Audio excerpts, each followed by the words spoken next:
My kids don't know what a VHS is, right? I suspect most kids don't.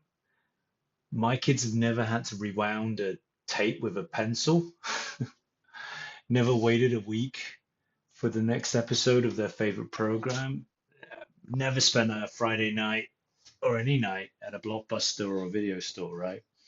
And showing my age here a little bit, but I grew up in that weird analog to digital crossover period. Amiga 500, remember those? 12 discs for Monkey Island. The internet, the internet was a phone line that made that noise. If you know what I mean, drop a comment, right?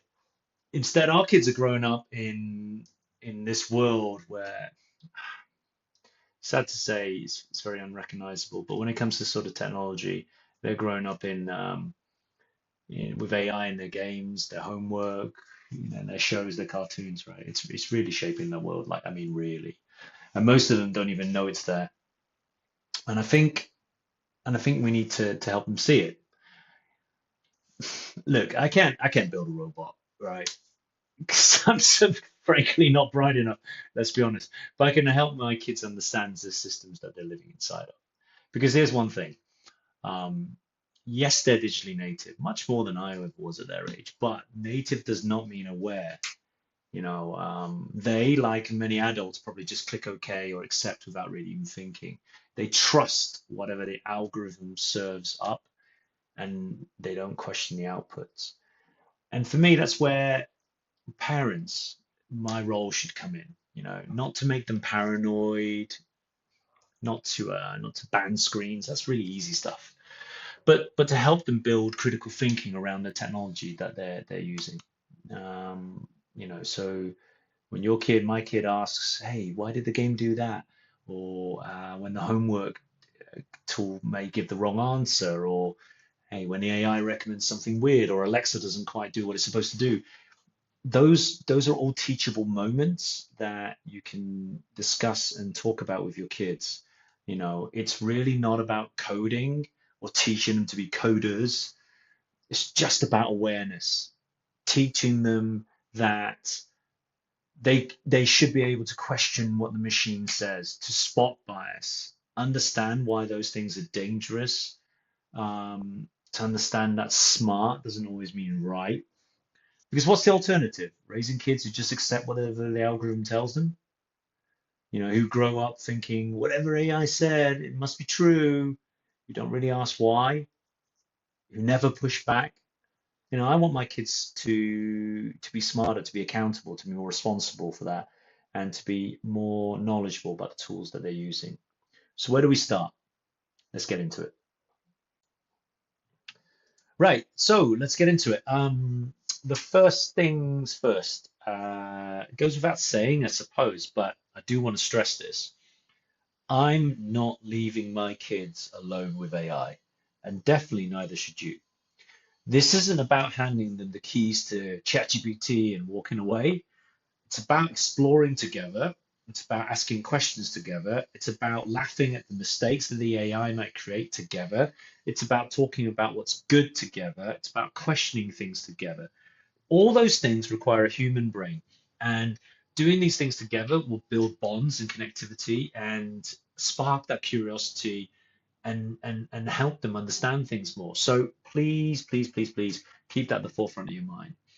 But also, along with that, here's some guardrails that there's a bit of a framework that I put together that might be useful to yourself.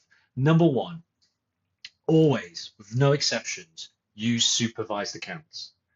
Um, there's so much sinister activity out there when it comes to the internet, and it's paramount that you protect your children. So I think that should be as simple as that. Number two, purposeful screen time. We are all guilty of endless scrolling, doom scrolling, falling into Instagram, YouTube wormholes, right? And just keep going and absorbing whatever the algorithm recommends to satisfy this dopamine addiction that we have. It's a societal sickness that we have, and our children are going to inherit this. So, with that in mind, let's see what we can do to change the course of that and be purposeful with the screen time when it comes to kind of AI awareness. Choose the activity together. Have a reason to do it. At the moment, I've started learning Mandarin on Duolingo, and my kids have taken to join me. We take it as an activity. It's just 5, 10 minutes a day. Very simple stuff, a little bit of fun that they do together with me. They get to control the phone. We pass it around to each other. We take turns, and we're enjoying and learning it together. And it's so simple, and it takes so little time and effort. It's free, and you can already see it's something that we're all looking forward to doing together. And building that bond and connection is what it's about, right? Number three is balance. Everything in life that works well is done within reason, within balance, right? And moderate consumption, as they like to call it. And digital learning is no different. As great as it is, Lego beats an iPad. Okay. In fact, that should be their marketing slogan. Lego beats an iPad. Reach out to me, Lego. Outdoor play clearly matters. Physical exercise, running, cycling, swimming, playing team sports, tennis, whatever it might be. Those things are important. Kids need both. Adults need both. So ensure balance is kept in store as part of your framework. And then number four, which very critical, is to remind them constantly, AI is a tool, full stop. It is not a teacher. It is not your parent. It is not an authority. It shouldn't be misconstrued to view that it could be replacing anybody, replacing me, replacing you. It's something we use together, right? Because here's the truth, AI is incredible for everyone and can be incredible for kids, but only if we guide it, only if you're in the room, only if you're asking the questions alongside each other. It's not about control. It's not about micromanagement. It's just about partnership between you, your child, and the technology piece. Building a healthy relationship with technology is really, really critical. Don't allow it to be building dependence on it. All right, so what does that actually look like? Okay, we're talking about simple, safe, fun. Give you a couple examples of how I kind of just got the kids into understanding or exploring AI. We just used ChatGPT to begin with, right? Very simply, we used it for telling bedtime stories. And we really enjoyed this because it's super useful. I mean, recently we just came back from holiday, but while we were over there, we ran out of books. And so a simple way around that is that we asked ChatGPT to create our own stories. So they would be based on events that they saw, things that they're interested, being programs that they like, or experiences that they want to consider, or characters they want to envelope in. We were at some cool kind of anime store that had like these Kirby dolls. So we wrote a story about Kirby and how they engaged and interacted with the characters. And what you could see from when I first introduced it to the kids, where the output was a bit meh, they would ask me, how do I make this better? How do we fine tune this? And I gave them the introduction around context and how to upscale some prompts, right? So giving it a bit more understanding as to what we're looking at and fine tuning those things. So such as, who the audience is for, what's the age group, what kind of impact would it be, what kind of tone you want to sort of set out, the length of the story. So, because they realize, oh God, if they just do this, it's a 2 minute story. Actually, I want 1,000 words, 1,500 words. I want a story that lasts 10 minutes to narrate with lots of different kind of characters. It's really cool. It's a fun thing to do, and the kids love it. We also used it to create coloring books.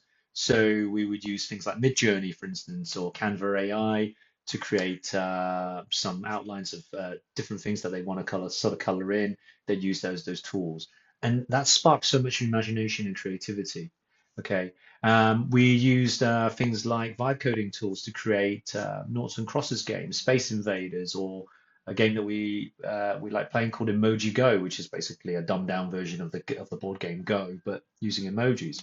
All these different things are really cool ways for kids to explore and understand the possibilities, the opportunities associated with technology and AI, but also spark their creativity and understand the process of how you build those things together, and not to expect a perfect outcome the first time, which is really, really important. And I'm hoping, I don't know whether it's the right thing, but for me, it feels like the right foundations for our kids.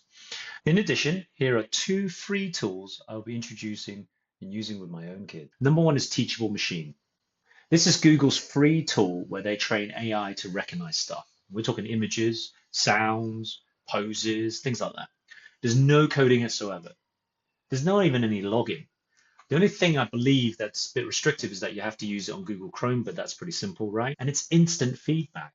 So you can train your kids to recognize toys. If it gets them wrong, you can add more examples to fine tune it, fix it, you can laugh about it. And the whole lesson's right there in terms of understanding data, AI, and machine learning.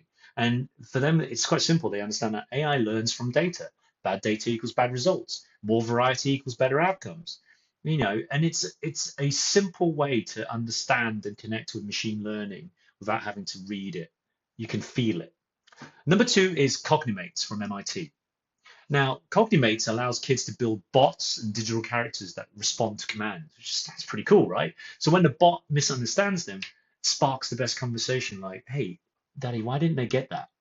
And I think that's ultimately the goal that we want to sort of create. It's not frustration, it's curiosity.